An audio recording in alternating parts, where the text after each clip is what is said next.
when you were well raised and then get saved after, you become a wonderful Christian. Because you were well raised as a child. Hari ibintu bimwe udakora kubera ko atari ubukristo ariko ndi wabitojwe. There are some things you will not do, not because you're a Christian, but because you were raised better to know. It's automatic. This is how you were raised. Things you don't do. The parenting you received. It became who you are, the character that you espoused. Isn't it true, brethren? We Christians, we become stumbling blocks for unbelievers. We become stumbling blocks to each other.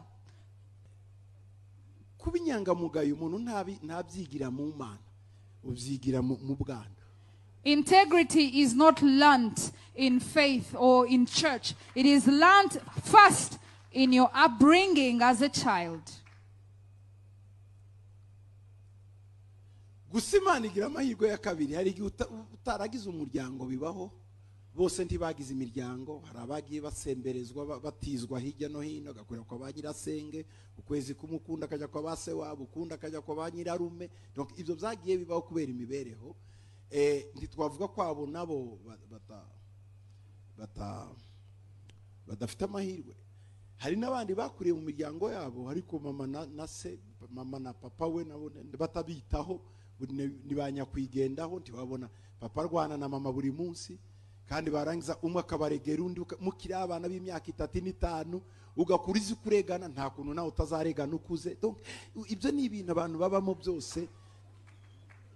But people have different upbringings. And God is a God of a second chance. There are people who grew up in families. You lived with your auntie, then you moved to your uncle's house, then you moved around. So you don't have a specific upbringing. And there are even others who grew up in families where they had the father, the mother, but both parents were careless. Both parents never gave the right parenting to the children. And children rose themselves or raised themselves. And they have certain habits that are toxic because they grew up in toxic families. So when you become an adult, and then the next day you receive grace and you meet God, but you never were taught integrity as a child, there is a second chance. But the second chance requires a lot of hard work and effort. To pray a lot, to follow the scriptures a lot, to spend time in the house of God. And Satan knows well that there is a better version in you. The original Paul who was called in the beginning. Satan knows who you are in God's mind.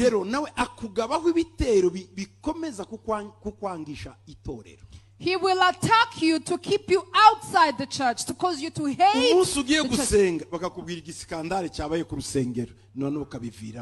wajya gusenga bakakubwira pastor bibibye no en fait si kibazo cha pastor si kibazo cy'urusengero ni wewe satani atifuza kuba version y'ukuri yawe.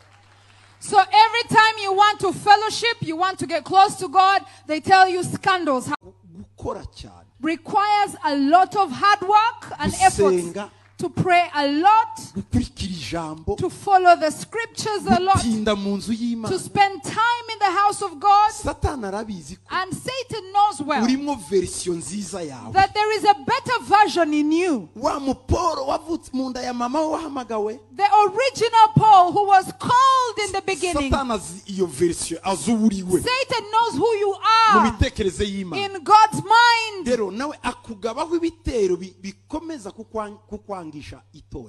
He will attack you to keep you outside the church, to cause you to hate the church. wajya gusenga bakakubwira pasiteri bibibye. No, si en fait si ikibazo cya pasiteri, si ikibazo cy'urusengero, ni wewe Satani atifuza kuba version y'ukuri yawe. So every time you want to fellowship, you want to get close to God, they tell you scandals happening at church. They tell you scandals of pastors. And it is very discouraging that you just choose to walk away. The issue is not the church. The issue is not the pastor. The issue is you being fooled by Satan to never become the original person God had in mind. Before people make you hate others, yubanza umenye impact akoze mu buzima bwawe. Iki icyoba shizemo, iki cyoba gishiriyemo iki. Kuyu muntu namukundaga mu buhumyi kuca shizemo iki kintu. Uyu muntu yamfashaga mu buhumyi kuko angize iki kintu. En fait niwe wabashaka. Daimoni niwe bishaka. Suri kuko uri afite ubuzima bwazabazwa. Uri afite gahunda ze. Ariko ikibazo cyari wowe aho wari umaze kugera uteye imbere usubira inyuma. Kuko Satani ndiyifuza ko uba wa wundi Imana yagenye ukiri mu nda ya mama wawe.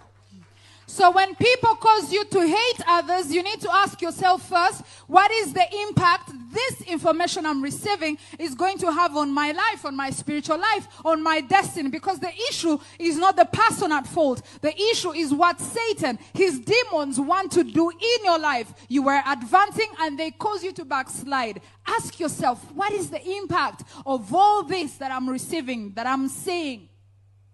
Kuko uwo Satana higa suri yabavuga ni wowe. Satan is not looking for the person at fault, but Satan is looking for you and your destiny. Ninduri buburi bitose atekereza igero cyose ngo biriya nibyo ni wowe.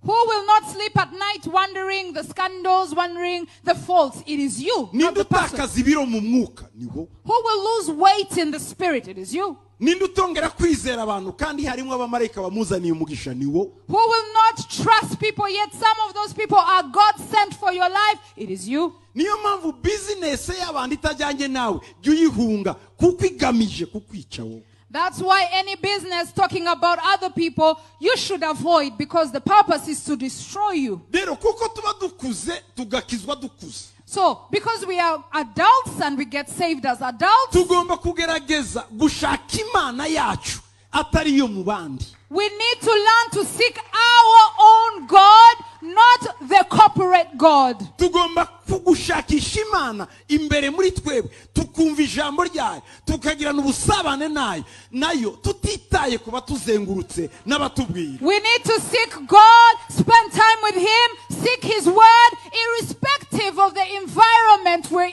in.